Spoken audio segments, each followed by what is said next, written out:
Hello మన grandma TV స్వాగతం. ఈరోజు నేను చెప్పే రెసిపీ మంచి స్మూత్ అండ్ స్పైసీ రెసిపీ అండి. ఆలు బోండా అండి. ఇది చాలా చాలా బాగుంటుంది. ఫంక్షన్స్లో కూడా వేస్తారు.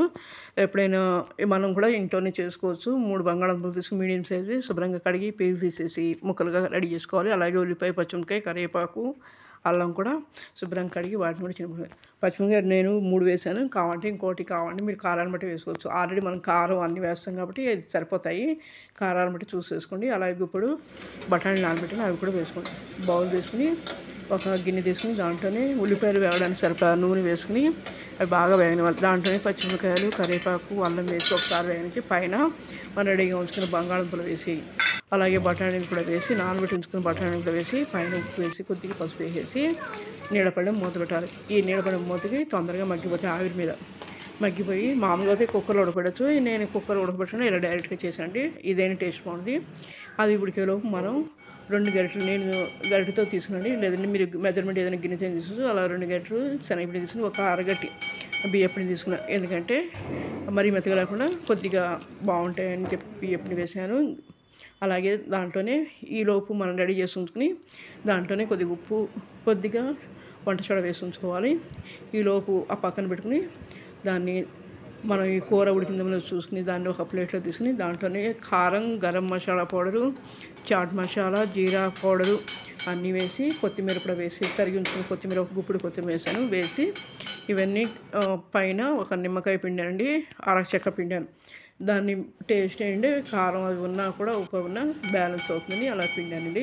పిండి ఉండలు చేసి రెడీగా ఉంచుకోవాలి. ఈలోపు ఈ మనం రెడీ చేసుకున్న పొలిచి ఉంచుకున్న ఈ శనగపిండిని కూడా నీళ్ళు పోసి బజ్జీ పిండిలాగా కలుపుకోవాలి. ఉండలు లేకుండా కలుపుకొని రెడీ చేసుకుని ఇలా రెడీ చేసి ఉంచుకోవాలి. ఇలా ఉంచుకుని పక్కన ఒక బాండి పెట్టి దానికి డీప్ ఫ్రై సరిపడిన నూనె పోసి ఇవి మనం ఒక్కకుండా దాంట్లో ముంచి దీంట్లో వేయాలి.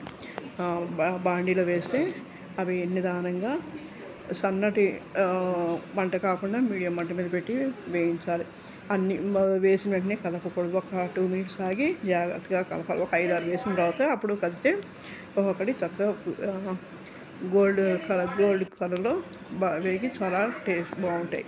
ఇవి అన్నీ అయిపోయిన తర్వాత ఒక ప్లేట్లో తీసుకుని తర్వాత నచ్చిన చట్నీ కానీ మామూలుగా అయితే విడిగా తినచ్చు, చట్నీతో అయినా సర్వ్ చేసి తినచ్చు. రైనీ సీజన్లో ఇవి స్పైసీగా స్మూత్గా చాలా బాగుంటాయి. పెద్దవాళ్ళ నుంచి చిన్నపిల్లల వరకు చాలా ఇష్టపడతారు. ఇవి ఎలా ఉన్నాయని చూడండి.